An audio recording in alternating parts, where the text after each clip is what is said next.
Hi guys, I'm back again with some more stories for you today.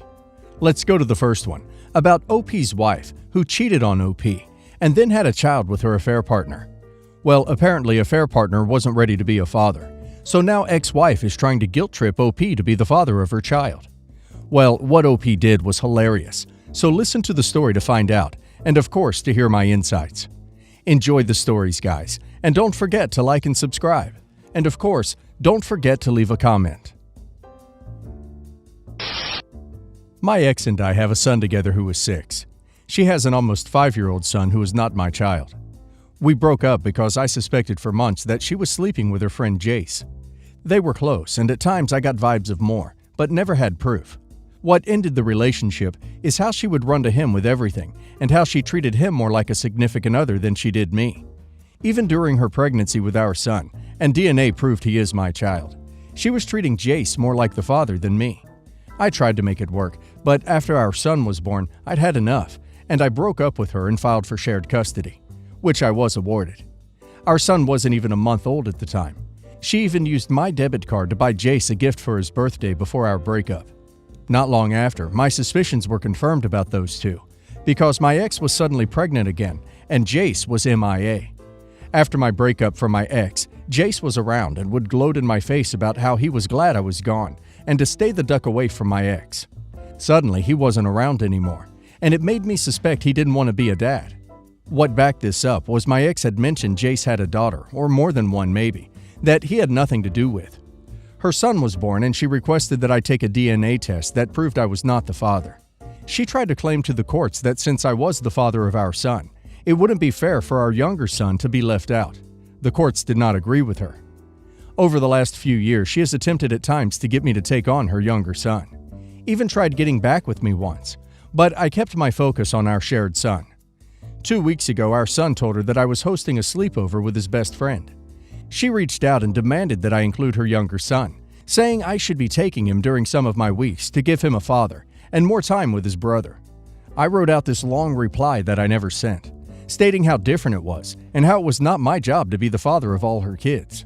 Instead, I found a local family law attorney and sent her the contact info and a picture of Jace and left it at that. My ex flipped out and called me a condescending jerk. She told me I was punishing her son, that I was treating her like crap when she's the mother of my child. All that anger came to me, and it made me question if I did the right thing. Am I the a-hole? Some people are delusional. So she had an affair, which I have no doubt she did, had a baby, and now wants OP to be the father of this baby. Well, she clearly thinks OP is a doormat, which I'm happy he proved wrong. OP is not responsible for this boy, even if he is his son's half-brother. I really feel sorry for that child, but it's not OP's responsibility to be the father of this boy. Let's see if the community agrees with me. RM Rico says, not the a-hole. Seems like she tried to baby trap a deadbeat dad and failed. Well, it sucks for the kid, but that's her problem to deal with, and I don't think you have to make an extra effort just because your slimy ex wants you to. Pancake Elbow says, you're a legend, OP. Keep being a good dad to your boy, and have the least interaction with your ex as possible. Not the a-hole. Disastrous Class says, not the a-hole. In fact, keep those messages in a folder just in case. If she can prove that you took on a fatherly role for the second one, she could try to file for support anyway. Not saying she would succeed, but this stuff can always be determined by one missed court date. Never sign anything either. Not for school, benefits, nothing. You need to focus on your son only, and I'm sorry about the second child, but taking your son gives her more time with her second son. Not saying it makes up for no father, but she chose this. I've known for years that my 44 female husband, 49 male, cheats on me. I grew up with a single mother who worked night shift at a motel. I made it my goal to give my kids a better life. Aged 18, I married my high school sweetheart. We both got jobs, him at a manufacturing company and me at a department store. Things went well until year 7 of our marriage, when the company my ex worked at closed. He fell into a depression and ended up having a one-night stand with a girl in another city where he was interviewing for a job. He confessed when he came home and said that he was depressed because the job interview was bad, and he was upset from the fighting and us not sleeping in the same bed. I was furious and immediately kicked him out. Marie was a maid of honor at the wedding. When I told her why I kicked my ex out, she was sympathetic. However, after I told Marie my husband wanted to talk about how he's been working on himself ever since he cheated, Marie seemed sympathetic to the cheater and said maybe I should hear him out as a courtesy. However, I declined and divorced him. A year later, I started dating my now husband. His business started raking in a lot of profits soon after we met. After we married, I kept my friendship to Marie, even though she wasn't part of the Santa Barbara scene. My husband retired my mom after we got married. He also funded my boutique business. However, he is someone who gets bored easily. At first, when I caught him cheating, he apologized. However, this one time we fought about his cheating, he threatened divorce. After that, he and I silently came to the agreement that his affairs better be discreet. It was never openly discussed, and he knows I'd prefer he be faithful, especially since we have an active life. However, I prefer this over divorce, ruining my daughter's life, and dealing with a prenup his lawyers crafted that protects future earnings as well. Yes, that is legal. In my circle of friends, many women deal with this. They subtly provide me with emotional support. However, Marie works in the hotel industry and became aware of my husband's cheating. When she tried to subtly allude to the possibility, I brushed her off. However, last week, when we were together with another friend of mine who lives in Santa Barbara, Marie brought up that my husband was cheating and who with. I tried to get her to stop, but she got fired up and started listing all the ways my husband was a cheater. I was furious and did not know why she wouldn't let it go. After the other friend left, I got into a fight with Marie about how she tried to get me to work it out with my ex, and she said my current husband was far worse. The way she kept telling me how my husband was horrible rubbed salt in the wound that she opened. I finally told her we had an arrangement and that I didn't want her around me anymore. She's tried calling me, but I decided I did not want to continue this friendship. Am I the a-hole? Well, clearly OP stays with her cheating husband for money. OP's first husband didn't have money, and his cheating gave OP a reason to walk away. This one has money, so OP stays. That's just pathetic in my opinion. OP has no dignity, I'm afraid.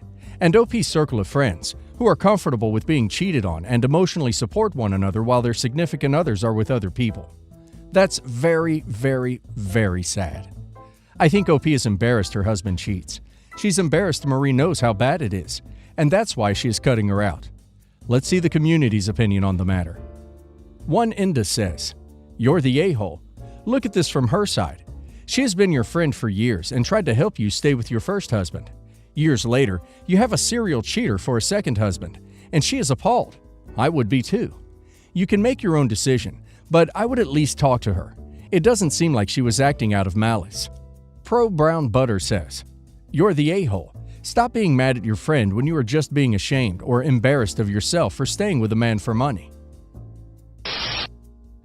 I, 19 female, never had my dad, 39 male, in my life. He would pop up once every 5 years and act like super dad. He lied to my cousin's mom, telling her he paid for my prom. I didn't even go to my prom. And he paid my senior dues, etc. My dad doesn't know anything about me or what I'm interested in. When I was around 16, my grandmother told me my dad had a new girlfriend and he wants me to meet her kids. I laughed at her and refused because I'm tired of being disappointed and hurt over someone who clearly doesn't want me. My brother, 18 male, thinks I should reconsider. His mom and our dad both raised him. I told him our dad was actually a father to him, but not to me, and I'm not about to be around his 3 stepdaughters when he didn't even raise his first child. My dad called me from my grandma's phone one day, panicking because his daughter's birthday cake got ruined. I have a small business where I sell desserts and other things like that. He wanted me to bake a 3-tiered cake with floral designs and her favorite chocolates on the top. I laughed at him and asked him why would I do that. His exact words were, "You make cakes for strangers, but you can't help your sister out." I told him she's not even my sister, and to not talk to me again because I finally got to a place where I shut off all emotion and I don't care anymore. I told him he made me this way, and I can't let anyone in because of him. My brother called me asking what happened because Anna, my supposed sister, called him crying. I told him what I said, and he told me our dad lied and extended what I said. I'm not cruel, nor do I have problems with his kids, but they aren't family, and I'm not doing favors for anyone who I don't care for. My grandma called me saying I'm an a-hole, and I finally snapped. I let out years of hurt and disappointment in a group call with her, my dad, and brother. She said nothing I was saying was true, and my dad was a great dad. My brother spoke up for me and said he wasn't going to talk to her anymore because she's delusional and talking to me bad. My brother's girlfriend called me snapping on me, saying I ruined her family and I'm trying to mess up my brother's and grandma's bond. My brother still loves our grandma. He just doesn't like how she's acting towards me because of her own son's actions. Me and my brother went out and we had a long talk about how we both feel, and I really opened up about our dad, and he fully understood. We never talked about my dad, and he thought he was around more and apologized. My dad expected me to make the cake for free and decorate it how she wants. Watch her little sister, 7, while making the cake so Anna and her mom can get their nails done, and I would be coming to the party and still getting her a gift on top of the free cake. I don't know what delusion they live in, and I felt like I wasn't wrong, but everyone is calling me, making it seem like I'm an a-hole. The only one who isn't making a big fuss about it is Aaliyah, 19, female, Anna's older sister.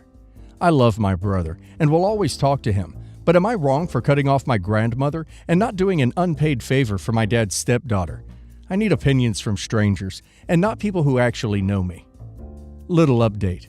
My brother got into an argument with his girlfriend because she was talking crap about me, saying I'm selfish and worthless, and I may not have a relationship with my dad, but me and my brother have a great one.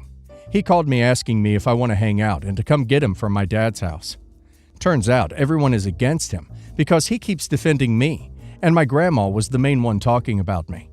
Apparently, she said I was never really a granddaughter, and she said I should have never even existed. She was comparing me to Aaliyah, Dad's girlfriend's oldest daughter, when there's really nothing to compare. I'm not even mad. I feel numb to the entire situation. But Aaliyah asked if she can come with my brother and I. I told her yes because she was the only civil one in that crazy family, and I spent a good 3 hours getting to know her. She's actually really nice, and I think I'll keep hanging out with her. I sent a long message to the family group chat, saying I want nothing to do with them, and they aren't my family anyway, and I've been through too much hurt at such a young age, and I don't want to continue feeling unwanted. I blocked them all and told Aaliyah she's free to call me whenever she wants. My brother knows I love him and will always be by his side. He's even thinking about taking my spare room in my apartment or going to live with his mom until he starts school. I don't have a problem with either, and I honestly really missed my brother, and it was great catching up with him. Well, first of all, brother's girlfriend needs to mind her own business. And those aren't OP's sisters. OP's dad isn't even married to their mother. OP has no obligation to give a free cake to her deadbeat dad's girlfriend's kid. OP's dad can kick rocks. Let's hear the community's opinion. MD Thomas says, "You don't know these people. If he wants a cake made in a hurry, he can pay for it with a premium, just like anyone else would. Not the a-hole." Far Cup 9063 says, "Don't let any of them gaslight you. You know exactly what you lived through and how you were treated. There are 4 kids in our family. Our dad did everything for the oldest and pretty much crapped on the rest of us. After Dad died, the oldest wanted to talk about Dad and how he was the greatest, etc., etc. The rest of us finally told her what our experiences were, and she was in shock. It's hard to imagine that she never saw the huge difference between how she was treated and how we were treated. But she didn't. She knows now, but it blew her away. Your younger brother just doesn't see it. But you know what happened, and you have set your boundaries accordingly. Keep your convictions." Creed the dog says, "Your grandmother raised a deadbeat and now wants to serve the man who abandoned you. You should go no contact with your dad, since your entire relationship seems him using you. He did nothing for you, so he doesn't get to be offended when you refuse to do his bidding. I'm sorry your dad and grandmother are narcissists." I know it sounds terrible, but hear me out. My sister Lily, 26, is planning a destination wedding soon. She got married on paper years ago, and her wedding was canceled due to virus. She wants to go through with it again this year, and I was excited. I'm 17. When she first got married, I was 12 or 13. I didn't know it then, but she didn't plan on inviting me or my twin brother to her wedding. She came over today to ask our mother to help her book the house everyone would stay at and find everything she needs for her wedding. She was making a list of guests, and I realized my twin and I were missing. I mentioned it to her, and she ignored me at first. My mom told her that we are old enough now and to let us come. My sister told her, and I quote, "This is my wedding. I decide who comes or not." I was confused, and that's when my mom told me she wanted a no-kids wedding. There's obviously a huge age gap between us. Since we were in that category during her initial plan, we weren't invited. At first I wasn't offended, But during her first plan, my niece, 12, and other children younger than me were allowed to go. That pissed me off. We argued for a while with her telling my mom she was welcome to stay home if she didn't like it. That hurt my mom immensely, since she sacrificed so much for us. She had to quit law school in her final semester. I told her that I didn't care if I wasn't invited, and told my mom to go. My sister looked satisfied, but my mom asked me why I suddenly didn't care. I simply told my sister that if and when you get married, she wouldn't be getting an invite. She proceeded to cry and whine and called me unfair. My mom didn't intervene and simply told us to rethink our decisions and to not ruin our relationship over something silly. I told them I would reverse my decision if Lily simply invited me, and she refused and called me a bitter bee before running out of the door. My mom told me she understood why I said that, but I was a bit rude. Her husband called me and told me I was a spiteful devil, and I caused Lily to have a panic attack. I feel bad that I caused her to have a panic attack, but she was being unfair. Am I the a-hole? Should I just have let her have her way since it's her wedding? Wandering Wendy S. says, "Let me unpack this. She had a panic attack at the thought of being excluded from an event that has no foreseeable date and may never happen, but has no problem excluding you from her wedding. So, would you having a panic attack change your mind? Didn't think so. You've got nothing to be sorry for, and your sister is a hypocrite, not the a-hole." Inconceivable 44 says, "Not the a-hole. I believe there's a saying about karma being a bee." Storms and Rainbows says, "Not the a-hole. Your sister is manipulative and evil. If I were you and your twin, I would not want to go to the wedding, much less be in her company elsewhere. You are about to turn 18. You can completely cut your sister out of your life if you want to. She and her husband are toxic." Update. My sister apologized to me for what she said when I initially called her out. She did have a panic attack, not because she was mad that I went tit for tat, but the fact that her in-laws pressured her not to invite me since they don't like me. Her husband blamed me after hearing about what happened, but apologized realizing it was his parents' doing. While apologizing means nothing to me, I plan on allowing them to show me how bad they feel, from a distance, until I feel comfortable with them again. My brother-in-law also mentioned how they plan on going low contact with his parents due to their constant harassment. My sister decided there's no need for a wedding since they signed the papers or whatever, and it would be a waste of money, and enough trouble has been caused. My parents gave them some nice choice words and have set heavy boundaries between brother-in-law and I due to his inappropriate comments. My sister also told him it was unnecessary, but if she actually cares is debatable. I brought up how she treated me and how, outside influence aside, that there was something else there, and as I suspected, I was right. She does hate my twin and I, saying we've done nothing but breathe. However, she felt jealous since we lived the childhood she wished to have. She plans on going to my next therapy session with me and starting her own since she has her own problems.